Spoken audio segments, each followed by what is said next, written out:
مہنگائی ایک ایشو ہے، اس کے علاوہ آپ یہ دیکھیں کہ کیا پاکستان کے اندر آئین قانون کی بالادستی نہیں ہونی چاہیے جس کے لیے اپوزیشن جدوجہد کر رہی ہے؟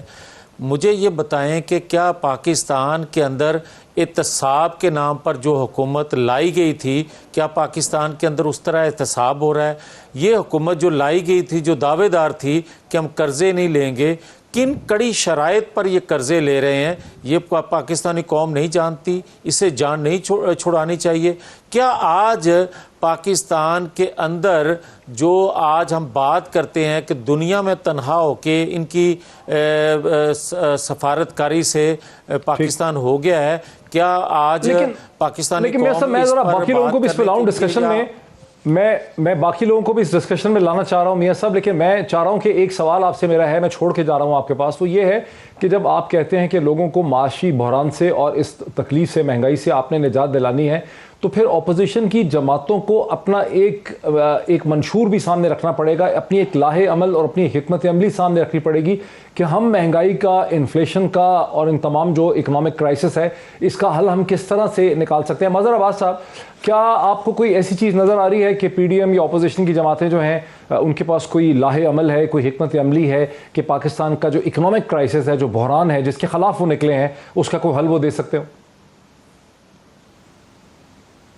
جو میں بات سوچ رہا تھا وہی کی ہے، میں یہ بات بارہا کہتا رہا ہوں کہ احتجاج کرنا تو ظاہر ہے، احتجاج آپ کر رہے ہیں، بالکل کریں، آپ سمجھتے ہیں کہ مہنگائی کا سونامی آیا ہوا ہے، اس میں کوئی دو رائے نہیں ہو سکتی کہ بے انتہا مہنگائی ہے، لیکن آلٹرنیٹ پلان کیا ہے؟ اپوزیشن جو ہے وہ آلٹرنیٹ پلان دیتی ہے۔ آپ جب لوگوں سے یہ کہتے ہیں کہ اس حکومت سے نجات دلانا بہت ضروری ہے، تو آپ یہ بتائیں کہ آپ آئیں گے تو آپ کیا کریں گے، آپ اسپیسیفکلی بتانا چاہیے۔ جب تک آپ یہ پروگرام نہیں دیں گے کہ جی ہم آئیں گے تو یہ نہیں کریں گے، صرف کسی کو کنڈیم کرنے سے مسئلہ حل نہیں ہوتا، مسئلہ سلوشن سے حل ہوتا ہے کہ آپ بتائیں کہ سلوشن کیا ہے، آپ یہ بتائیں کہ ہاں ہمارے پاس یہ پلان ہے، یہ پلان ہم پریزنٹ کرتے ہیں، اس پلان پہ ہم آپ سے وہ کرتے ہیں کہ یہ پلان، اگر اس وقت یہ پلان ہوتا تو شاید ہم اس سچویشن سے نکل آئے ہوتے۔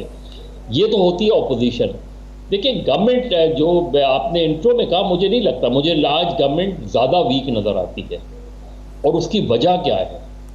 اب یہ اس وقت جو گراؤنڈ پہ کرائسس دیکھ رہے ہیں، یا ایون جو کل ایک مسئلہ ریزالو ہوا، وہ ریزالو تو ہو گیا، وہ ایک 17 18 19 دن کا ایک جو ابہام تھا، بحران تھا، وہ تو کسی ایک کروٹ ہو گیا، لیکن پہلی مرتبہ مجھے وزیر اعظم سول ملٹری ریلیشن شپ کے حوالے سے کمزور نظر آئے۔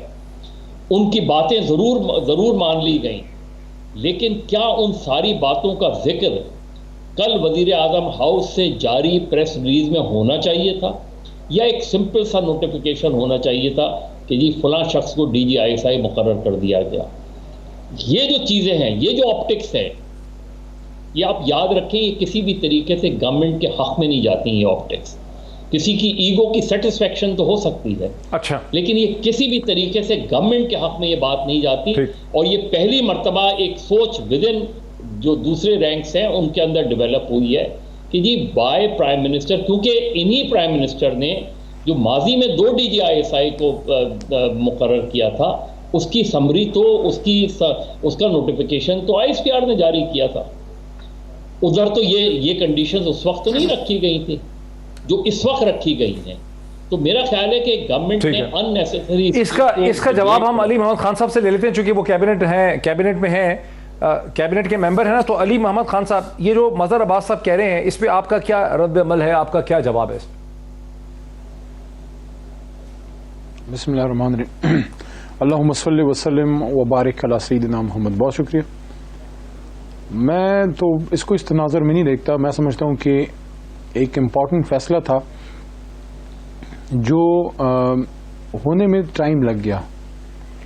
فیصلہ وہی ہے جو اوریجنل جو بات تھی، لیکن اس کو پورا ہونے میں جو ایک پروسیس تھا اس میں کچھ دن لگے۔ اس میں 2 رائے ہو سکتی ہے، جس کی طرف مظہر صاحب نے اشارہ کیا ہے کہ ٹائم زیادہ لگا ہے، لیکن بہرحال اگر ایک معاملہ ایک بہتر طریقے سے اپنے ایک منطقی انجام تک پہنچا ہے اور ایک اچھی کوارڈینیشن ہے وزیر اعظم صاحب کی اور آرمی چیف کی، اور ایک معاملات بہتری کی طرف جو پہلے ہی تھے. ظاہر ہے وزیر اعظم صاحب نے کم از کم 10 دن پہلے یہ بات کی تھی پارلیمانی جو ہماری پارٹی کی میٹنگ تھی کہ معاملہ جو ہے وہ حل ہو چکا ہے، تھوڑا سا ٹائم لگ جائے گا، بس وہی ہوا. تو اگر معاملہ بہتر طریقے سے حل ہو چکا ہے تو میں سمجھتا ہوں اس وقت معاملات اور ہیں، ملک کے مسائل اور ہیں، بجائے اس کے کہ ہم ایک لا یعنی گفتگو میں جائیں، سول ملٹری امبیلنس اور آئیڈیالزم کی چیزوں میں آئیں. ان مسائل کی طرف فوکس کریں جو عوام کے مسائل ہیں. مہنگائی ہے، اس پہ آپ بات کریں، اس پہ حکومت بھی فوکس کر رہی ہے. انشاءاللہ بہتری کی طرف معاملات جائیں گے. اس وقت معاملات مشکل ہیں، میں اس سے ڈس ایگری نہیں کرتا، لیکن آپ کو کچھ ریلیز بھی ملیں جو آپ نے اس پروگرام میں بات کی ہے. فیصلہ کر سکتے ہیں کہ آپ نے مظہر عباس صاحب کے سوال کا آپ نے جواب دیا یہ نہیں، وہ تو سننے والے اس کا فیصلہ کر سکتے ہیں. لیکن چونکہ آپ نے بہتری کی بات کی ہے، میں آپ کو مبارکباد دیتا ہوں کہ وزیر اعظم نے جو سعودی عرب کا دورہ کیا وہ بڑا کامیاب ہوا. اس کے بعد 4.2 یا 4.5 بلین ڈالر کا ایک پیکج وہاں پہ طے پا گیا ہے، جس کے نتیجے میں سعودی عرب پاکستان کو ڈیفرڈ آئل کے لیے ڈیفرڈ پیمنٹس بھی دے رہا ہے، اور اس کے علاوہ ریزروز بھی رکھے گا 3 بلین ڈالر کا. لیکن سوال یہ ہے کہ اس میں گیو اینڈ ٹیک کیا ہے؟ اس کے جواب میں آپ سعودی عرب کے لیے پاکستان کی حکومت، ظاہر ہے کہ کوئی فری کپ آف کافی تو ہوتا نہیں پالیٹکس میں، تو اب سعودی عرب کی کیا ایکسپیکٹیشنز یا ڈیمانڈز ہوں گی؟ ہمارے سامنے خبر آئی چند دن پہلے، 4 دن پہلے، کہ CNN میں تھا کہ بائیڈن ایڈمنسٹریشن نے کانگریس کو، لا میکرز کو یہ بریف کیا ہے کہ پاکستان کے ساتھ ایک میمورنڈم آف انڈرسٹینڈنگ ان کا طے پانے والا ہے، فائنلائز ہو جائے گا، جس میں پاکستان کی ایئر سپیس کو امریکن اپنی ہوائی جہاز اور ڈرونز جو ہیں وہ اپنی انٹیلیجنس گیدرنگ کے لیے اور ملٹری آپریشنز کے لیے استعمال کر سکیں گے. تو کیا یہ وہ ڈیل ہے جس کے تحت سعودی عرب سے کنسیشن ہوئی؟ دیکھیں میں اس بات کو اور اس خبر کو تو لغو ہی سمجھتا ہوں، کیونکہ کوئی ایسی کریڈیبل بات ہمارے پاس نہیں ہے. اور میرے لیے کسی CNN یا BBC سے اہم میرے ملک کے وزیر اعظم کی بات ہے، جو وزیر اعظم صاحب نے بجٹ سیشن کے اینڈ میں اپنی سپیچ میں جو ایک تاریخی بات کی تھی. ایک تو وہ بات تھی نا جو ایبسلیوٹلی ناٹ انٹرویو میں انہوں نے کی، لیکن ایک سپیچ میں انہوں نے بڑی اہم 2-3 باتیں کی افغانستان کے ایشو کے تناظر میں. انہوں نے ایک بات کی کہ افغان جو ہیں وہ ہمارے بھائی ہیں، دوسری بات انہوں نے کی کہ we will be partners in peace and not war, اور تیسری بات انہوں نے کی کہ پاکستان کی سرزمین جو ہے وہ کسی کے خلاف، افغانستان کے خلاف جو ہے وہ یوز نہیں ہونے دی جائے گی. ہم we will be partners in peace not war. تو پاکستان کی سرزمین میں زمین بھی آتی ہے، ہوا بھی آتی ہے. تو ایسی تو کوئی بات نہ کابینہ کے سامنے، نہ کوئی ہم نے کوئی کسی بھی میٹنگ میں وزیر اعظم صاحب نے ہم نے کوئی اس پہ بات کی ہے. تو اب یہ کس نے معاہدہ کیا، کدھر ہوا، کدھر کی بات کدھر کو جاری ہے؟ دیکھیں اب جو ہم سعودی عرب ہے، سعودی عرب سے ہمارا کوئی کل پرسوں اس میں یہ تھا کہ معاہدہ ابھی ہوا نہیں ہے، فائنلائز نہیں ہوا، پہلے سے ہمارا ان سے جو ہے ہمارا ان سے تعلق ہے، جو ہے عوام کا عوام، وہ خادم حرمین شریفین ہے.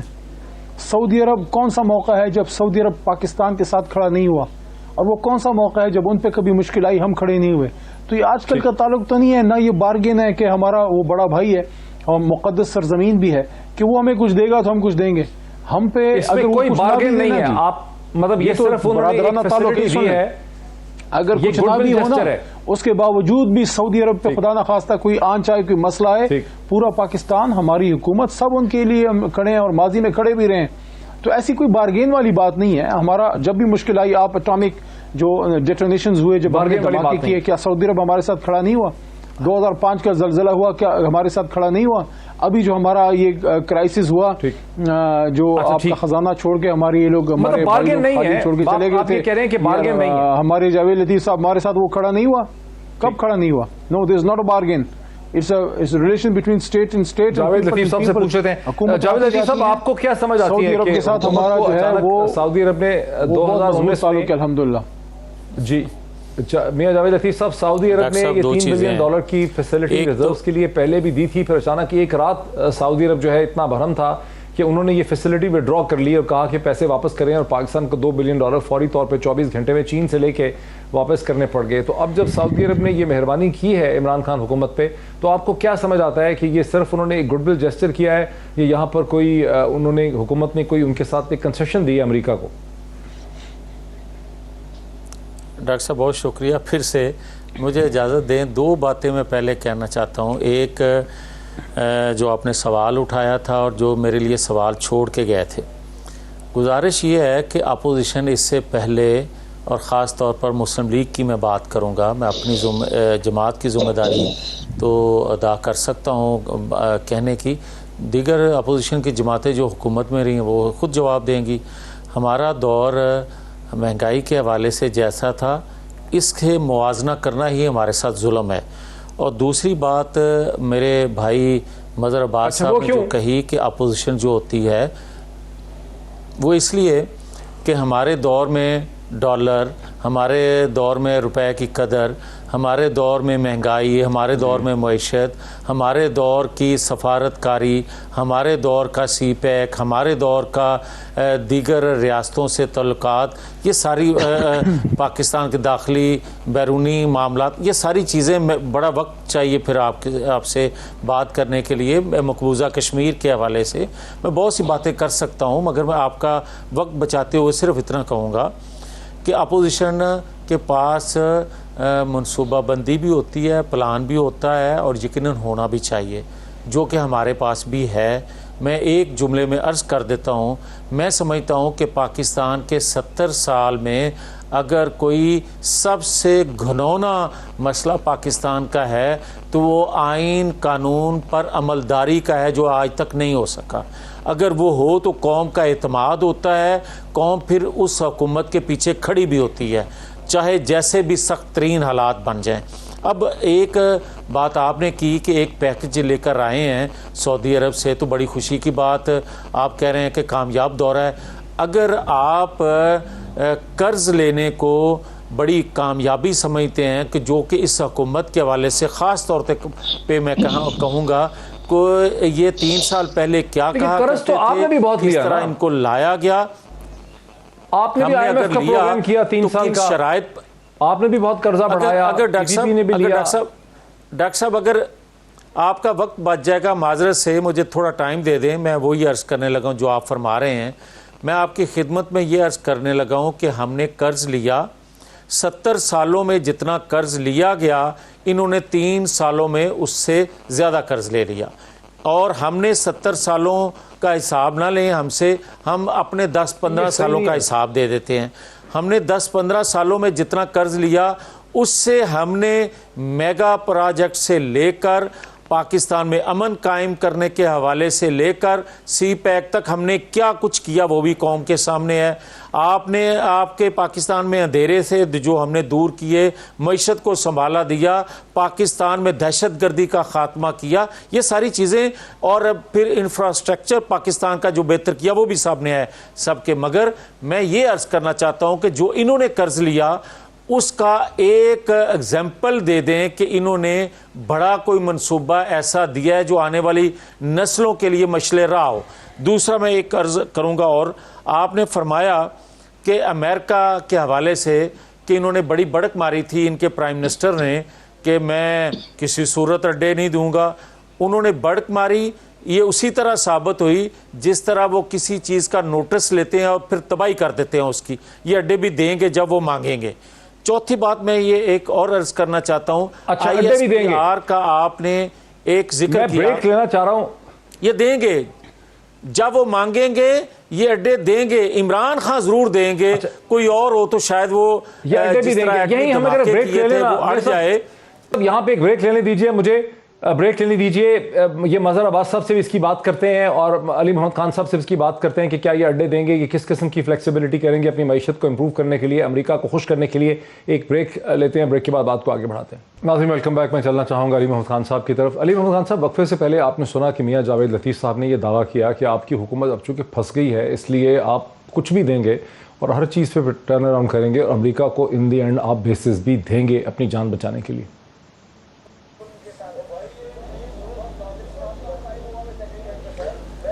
میں سمجھتا ہوں کہ دلوں کا حال تو اللہ جانتا ہے۔ اب اگر میں یہ کہوں کہ میرے خیال میں میاں نواز شریف جو تھے انہوں نے جب مودی کو اپنے گھر بلایا شادی پہ تو وہ ان کے ارادے ٹھیک نہیں تھے پاکستان کے حوالے سے، تو مجھے کیا یہ بات کرنے کا حق ہے؟ ٹھیک انہوں نے غلط فیصلہ کیا، لیکن ان کے دل میں کیا تھا مجھے کیا پتا۔ یا اگر میں یہ بات کہوں کہ میاں نواز شریف صاحب جب ہندوستان کے دورے پہ سرکاری دورے پہ گئے، پہلی بار ایسا ہوا کہ پاکستان کا وزیر اعظم ہندوستان دورے پہ گیا اور کشمیر کاز کی یہ بڑی بات کرتے ہیں نا، تو حریت لیڈرشپ سے ملے تک نہیں. تو اگر میں یہ کہوں کہ ان کے دل میں کشمیر کاز سے محبت نہیں ہے تو کیا یہ مجھے کہنے کا حق ہے؟ نہیں ہے، کیونکہ ان کے دل کا مجھے نہیں پتا اس وقت کی کیا کمپلشنز تھی. لیکن ہمیں لگتا ہے ہماری پارٹی کی، لیکن لوگ کہتے ہیں کہ میاں صاحب دونوں چیزیں لیڈرشپ کے اوپر ملنا چاہیے تھا. یہ دونوں چیزیں لوگ کہتے ہیں. اسی طرح ڈاکٹر صاحب مجھے برا کر دیں، اسی طرح اگر عمران خان صاحب نے یہ بات کی ہے، سنیں اس کو کنڈیم اگر عمران خان صاحب نے یہ بات کی ہے کہ امریکہ جو ہے، سنیں میری بات، آپ کی اس بات کا میں جواب دیتا ہوں لیکن میری بات پوری ہو لینے. اب اگر عمران خان صاحب نے یہ بات کی ہے کہ پاکستان کسی کے کرائے کے ورکر کا کوئی کسی کے لیے کرائے پہ کام نہیں کرے گا، ہماری سرزمین کسی کے لیے یوز نہیں ہونے دی جائے گی، وہ زمانے چلے گئے جو پاکستان کسی کی بات پہ اٹھتا بیٹھتا تھا. تو جب انہوں نے کہا کہ ایبسلیوٹلی ناٹ، پاکستان اڈے نہیں دے گا، تو میرے بھائی جو ہیں، جو میرے سے زیادہ محب وطن ہیں، ان کو کیوں لگتا ہے کہ پاکستان کا وزیر اعظم جو ہے وہ خدا نخواستہ ماضی میں میاں صاحب کی طرح پرچی پڑھتے ہوئے یس مین ہوگا؟ ان کو کیوں یہ نہیں لگتا کہ عمران خان صاحب اپنی بات پہ کھڑے رہیں گے؟ جب وقت آئے گا خدا نخواستہ، اور وہ وقت اللہ نہ لائے کہ ہم لوگ جو ہے اپنی بات سے پھریں، تو پھر ان کو یہ سوال کرنے کا حق ہوگا. ابھی تو ہماری مضبوط سٹینڈ ہے، ہم کھڑے. اچھا یہ کہہ رہے ہیں کہ جب مانگیں گے، ابھی وہ اسی طرح ہوتا ہے، ایک امپورٹنٹ انٹرویو میں کوشچن پلانٹ ہوتا ہے، اس کا جواب جب ان کو ملا تو اب ستیں خیرانی، ٹھیک ہے جی. اور جب کبھی ایسا ہوگا تو آپ سے پہلے ہم اپنے لیڈر سے پوچھیں گے. تو آپ آرام سے جو ہے، میں سمجھتا ہوں ان باتوں پہ ہم بات کریں جو پبلک پوزیشنز ہیں، جو اسٹیٹڈ پوزیشنز ہیں. چلیں ایک تھرڈ اوپینین لے لیتے ہیں. مظہر عباس صاحب، امریکہ کو دنیا کے بین الاقوامی جو آرکیٹیکچر ہے فائنینشیل کنٹرول کا، جس کا حصہ ہے IMF ہے، فیٹف ہے، ورلڈ بینک ہے، ایشین ڈیولپمنٹ بینک ہے، برطانیہ کا ڈیفڈ ہے، یورپین یونین کی فائنینشیل سورسز ہیں، سبھی پہ امریکہ کو یا تو ڈائریکٹ کنٹرول ہے یا اس کا اثر و رسوخ ہے. اور سعودی عربیہ کے ساتھ بھی امریکہ کے بڑے اچھے اسٹریٹجک تعلقات. سعودی عربیہ نے جو ابھی لچک دکھائی ہے، ظاہر ہے امریکہ کی بلیسنگ کے بغیر نہیں دکھائی ہوگی، اور اگر امریکہ ہی عمران خان حکومت کو لچک دکھائے گا مختلف مالیاتی دوروں سے، تو پھر معاشی بحران جس کے نتیجے میں عمران خان حکومت انتہائی غیر مقبول ہو رہی ہے وہ ٹھہر سکتا ہے. کیا آپ سمجھتے ہیں کہ عمران خان حکومت اب ایسا وقت آ گیا ہے کہ اپنے آپ کو بچانے کے لیے، کیونکہ اب تو معاشی بحران بہت سیریس ہو گیا، بہت انپاپولیرٹی ہو گئی، تو اپنے آپ کو بچانے کے لیے امریکہ سے کنسیشنز کریں گی؟ دیکھیں ڈاکٹر صاحب، ابھی تو خیر یہ ساری چیزیں کہنا بہت قبل از وقت ہے، اس لیے کہ اس وقت امریکہ کیوں چاہے گا بیسس. پہلی چیز تو یہ ہے کہ افغانستان سے ابھی وہ نکل کر گیا ہے. نہیں، بیسس کی خالی بات نہیں ہے، میں تو کنسیشنز کی بات کی. بیسس تو شاید نہیں دیں گے. یہ تو CNN کی سٹوری بھی بیسس کے حوالے سے نہیں ہے مظہر صاحب، وہ تو ایئر سپیس ہے، وہ ویسے بھی یوز کر رہے ہیں، شاید دیکھیں صرف اس کو فارمل کرنا چاہ رہے ہیں. دیکھیں کنسیشنز کی بات تو آپ آج بھی کرتے ہیں ان سے، چاہے آپ وہ نہیں کریں. کنسیشنز کس طرح کے ہوں گے وہ آپ کی سوورنٹی کے ساتھ ہوں گے، نہیں ہوں گے. تو مجھے نہیں لگتا کہ جو سچویشن، جو باتیں کی جا رہی ہیں ڈرون وغیرہ، اس کی اس اسٹیج پر، لیکن ایک اسٹیج ایسی آ سکتی ہے، فرض کریں وہاں داعش کا اثر و رسوخ بڑھ جائے افغانستان کے اندر، وہ زیادہ اسٹرانگ ہو جائے، داعش وہاں سے آپ کے جو ہے علاقوں میں ٹارگٹ کرنے لگے، تو کیا اور ظاہر ہے آپ خود یہ بات کرتے رہے ہیں کہ داعش کا مقابلہ جو ہے وہ طالبان کے ساتھ مل کے کیا جا سکتا ہے، اور دنیا کو اس لیے طالبان کو سپورٹ کرتا ہے. تو انڈائریکٹلی آپ کیا کہہ رہے ہیں کہ اگر دنیا طالبان کے ساتھ داعش کا مل کر مقابلہ کرے تو پھر دنیا کا آنا ٹھیک ہے. تو آپ آگے کی سچویشنز ہم نہیں کہہ سکتے کہ افغانستان میں سچویشن کتنی خراب ہے. میں تو بات کر رہا ہوں کہ ایک ایسا اکنامک کرائسس ہے اس وقت پاکستان میں، مہنگائی ہے، یوٹیلیٹیز مہنگی ہیں، ٹیکسز زیادہ ہیں، کموڈیٹیز پرائسز اوپر ہیں، اشیاء خرد و نوش بڑی مشکل سے مہنگی مل رہی ہیں لوگوں کو، پیٹرول وغیرہ. تو ظاہر ہے لوگ بڑے بے چین ہیں. اس بے چینی کا حل وہی ہے کہ اکنامک ریلیف ملے، جیسے ابھی سعودی عرب نے لی ہے. اگر IMF سے بہتر ڈیل ملے گی وہ بھی. میں اس کی بات کر رہا ہوں. جو آپ بات کہہ رہے ہیں وہ بالکل وہی بات ہے. سعودی عرب نے اتنی کوئی انسانی ہمدردی کی بنیاد پہ، آپ سے بے انتہا لگاؤ کی بنیاد پر تو پیسہ نہیں دیا، ورنہ تو وہ آپ کو ڈونیشن دے دیتے.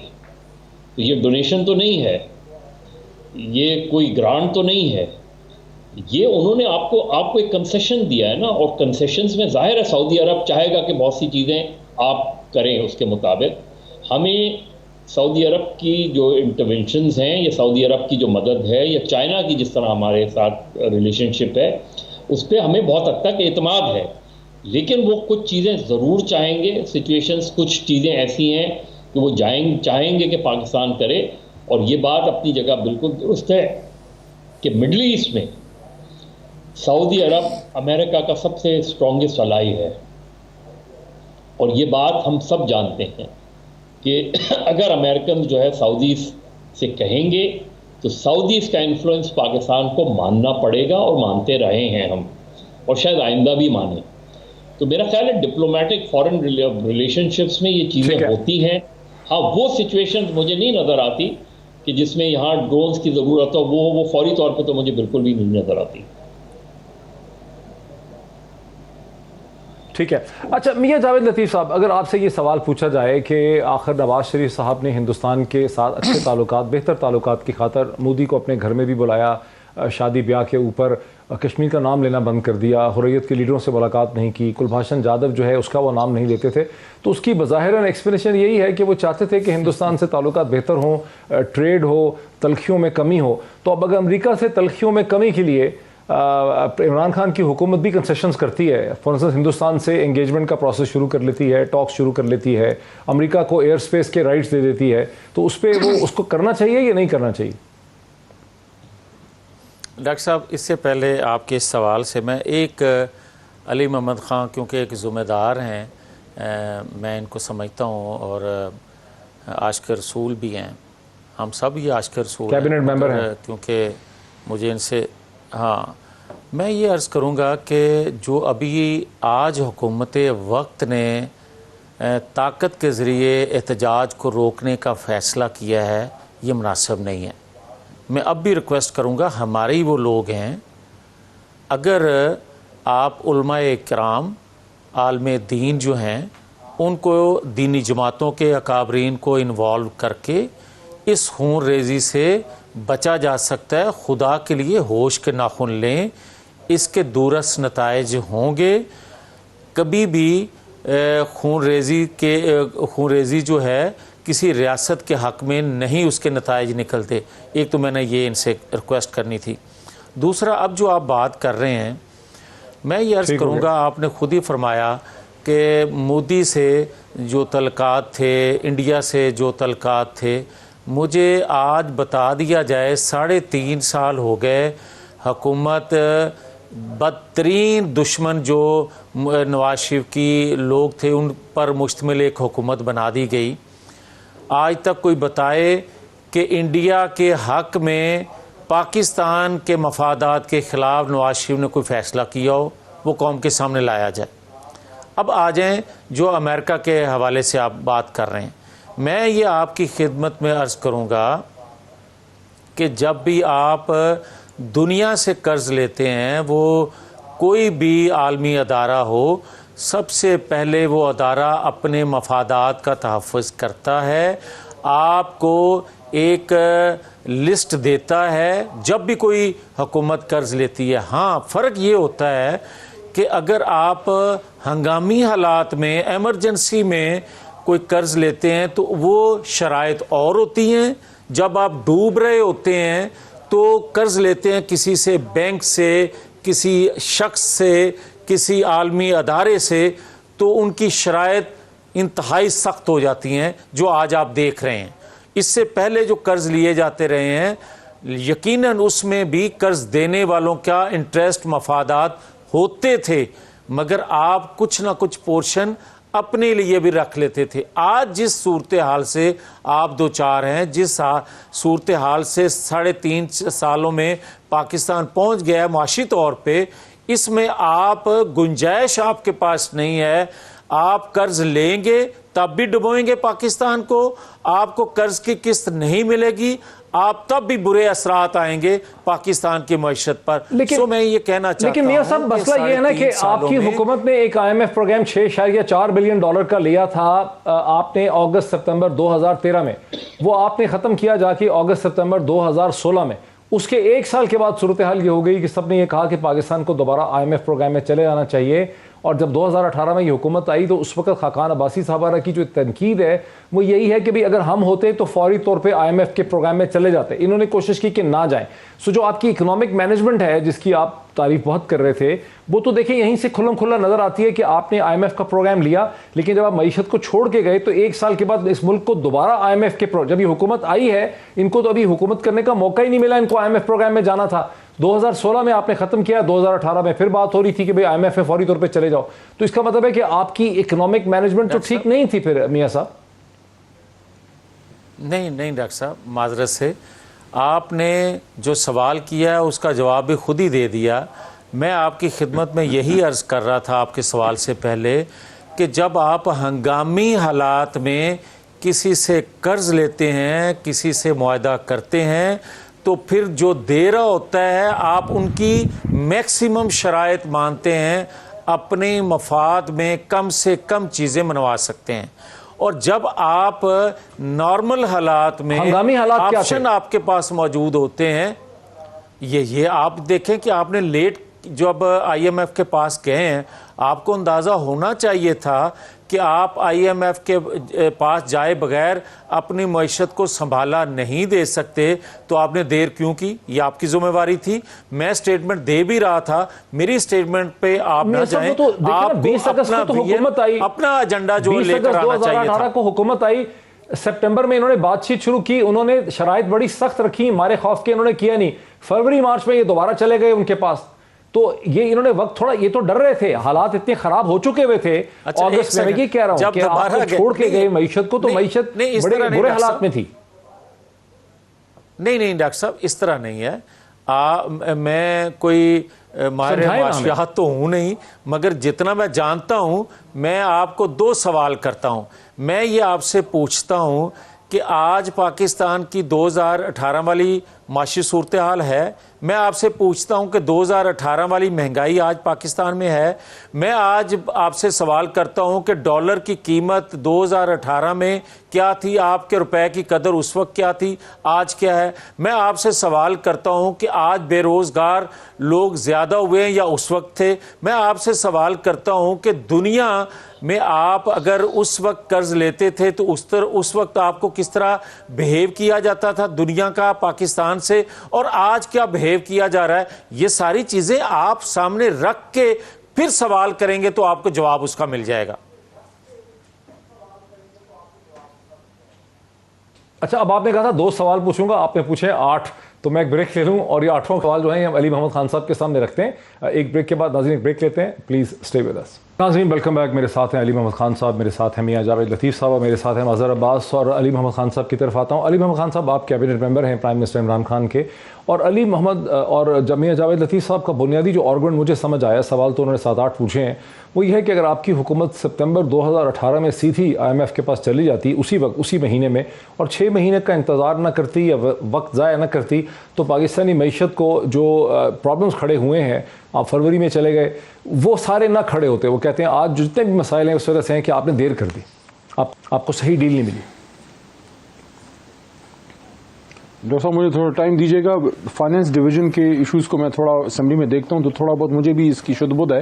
ادروائز میں بھی اکانومی کا بندہ نہیں ہوں میاں جاوید لطیف صاحب کی طرح. یہ جو اتنا بڑا بولتے ہیں مسلم لیگ نون کے ہمارے دوست احباب, ہمارے بھائی ہیں, ذاتی دشمنی نہیں ہے, لیکن آپ نے جب پاکستان کو کہتے ہیں ہم نے بڑا کوئی تیر مارا ہے, ایشین ٹائیگر بنا دیا ہے, you not even made Pakistan a paper tiger in your 5 years.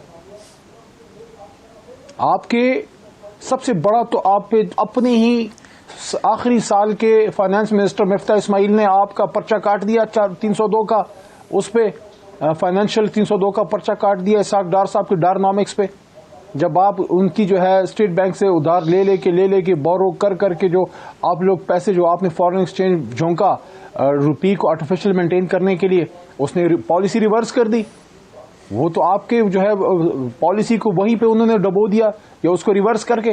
اب نقطہ یہ ہے جو آپ نے بھی سوال کیا, جس کا جواب میاں صاحب بڑے جو ہے ہنر تو ان کو آتے ہیں, بڑا ادھر ادھر کر کے اس سلیم اللہ سے کلیم اللہ والا کام کر گئے کہ بھائی اگر آپ اتنا تگڑا آپ کر کے گئے تھے پھر تو آپ ہمیں سلوٹ کریں کہ ہم نے پہلے 2-3 مہینے میں اتنا پاکستان کا خدا نخواستہ معاذ اللہ بیڑا غرق کیا کہ 5 سال آپ پاکستان کو خود کفیل کر گئے اور تین مہینے کے اندر عمران خان، اسد عمر اور میں اور ہم سب نے مل کے پاکستان کو اتنا دیوالیہ کر دیا کہ 3 مہینے کے اندر ہمیں IMF میں جانا پڑا. ہم پہ سب سے بڑا سوال یہ ہو سکتا ہے ڈاکٹر محیط پیرزادہ صاحب کہ آپ IMF میں لیٹ کیوں گئے؟ اس کی وجہ یہ ہے کہ ہمارا یہ الیکشن مینیفیسٹو میں تھا کہ ہم IMF وغیرہ اس طرح کے اداروں میں نہیں جائیں گے کیونکہ ہم پاکستان کو پیروں پہ کھڑا کرنا چاہتے ہیں. لیکن جب آپ کو مجبوراً جانا پڑا، اس لیے جانا پڑا، وہ بھی بتا دیتا ہوں.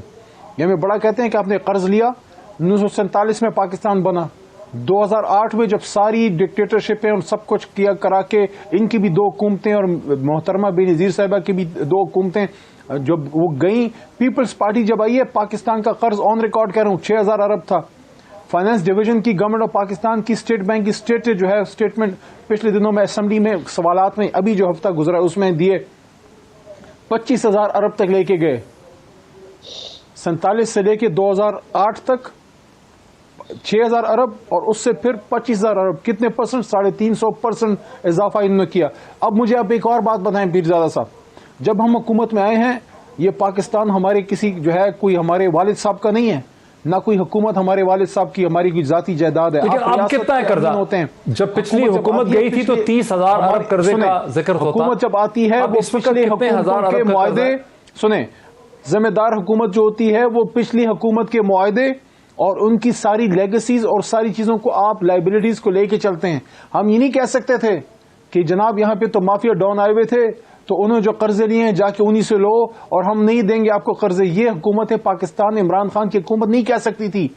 ہم نے وہ قرضے ہمیں دینے تھے، اس کے لیے ہمیں قرض لینا پڑا اور سخت شرائط پہ لینا پڑا. IMF کے پاس جانا پڑا، روپی ڈی ویلیو ہوئی تو مہنگائی کے اصل موجود یہی لوگ ہیں.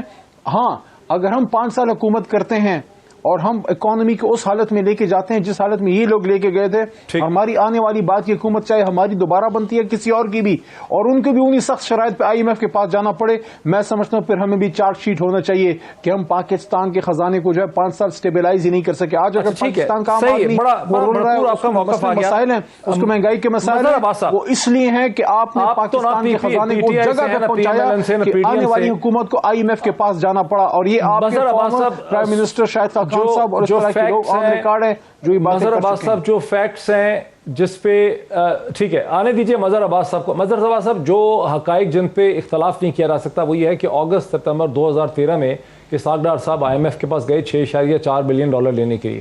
اگست ستمبر 2016 میں وہ پروگرام ان کا ختم ہوا، لیکن جب حکومت آئی ستمبر 2017 میں خاقان عباسی صاحب کی تو اس وقت انہوں نے ایڈمٹ کیا کہ معیشت کی صورتحال خاصی پتلی تھی. اس کے بعد وہ پتلی سی پتلی ہوتی چلی گئی اور جب یہ حکومت آئی 20 اگست 2018 کو تو اس وقت یہ ڈیمانڈ بہت تھی کہ فوری طور پہ IMF کے پاس چلے جانا چاہیے.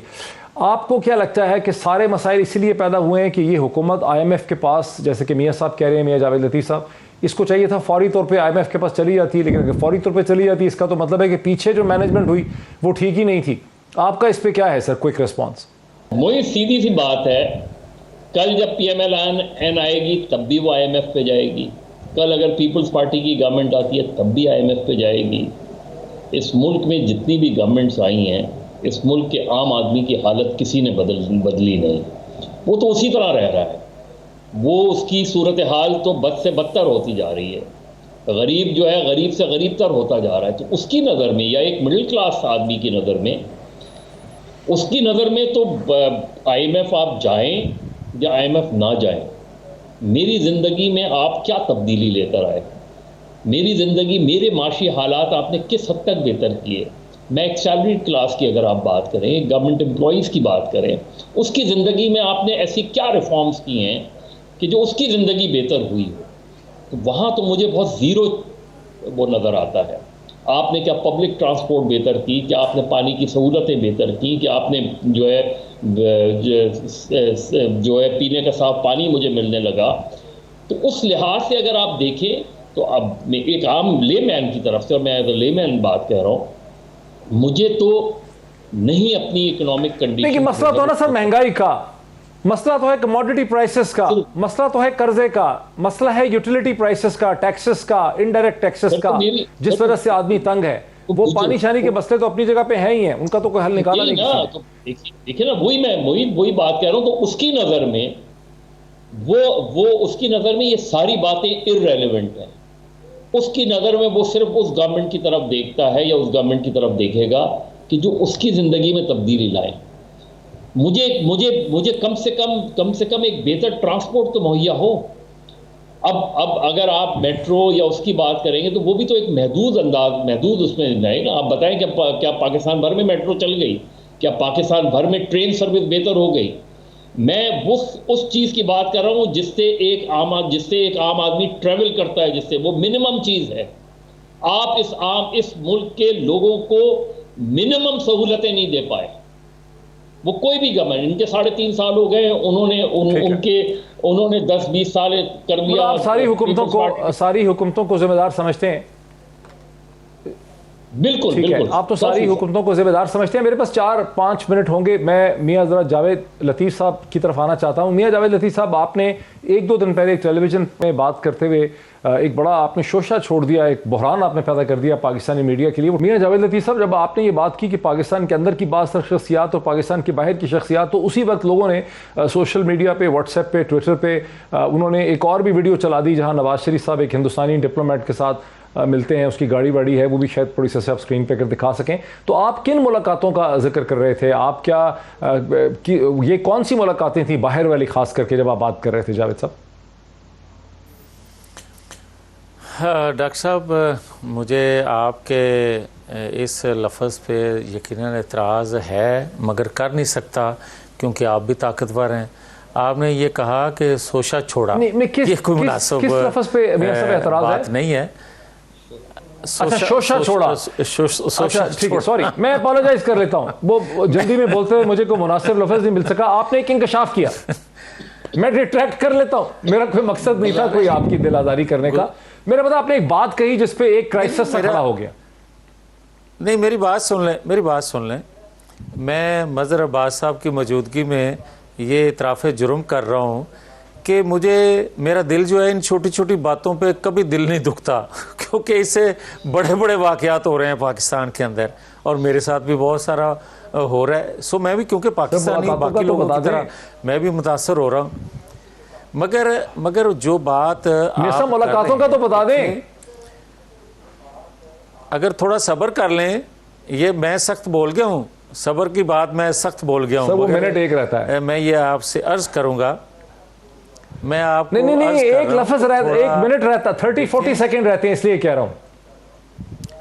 تو میں آپ کو یہ بات کہہ رہا ہوں کہ پاکستان کے جو موجودہ حالات ہیں ڈاکٹر صاحب، ایسے حالات میں پاکستان کے اندر جو خیرخواہ ہیں پاکستان کے، اور پاکستان سے باہر جو لوگ بیٹھے ہیں پاکستان کے خیرخواہ، وہ یقیناً یہ سمجھتے ہیں کہ ان حالات میں موجودہ رجیم سے اگر کوئی تجربہ کار شخصیت پاکستان کو نکالنے کی پوزیشن میں ہے تو اس کا نام ہے نواز شریف.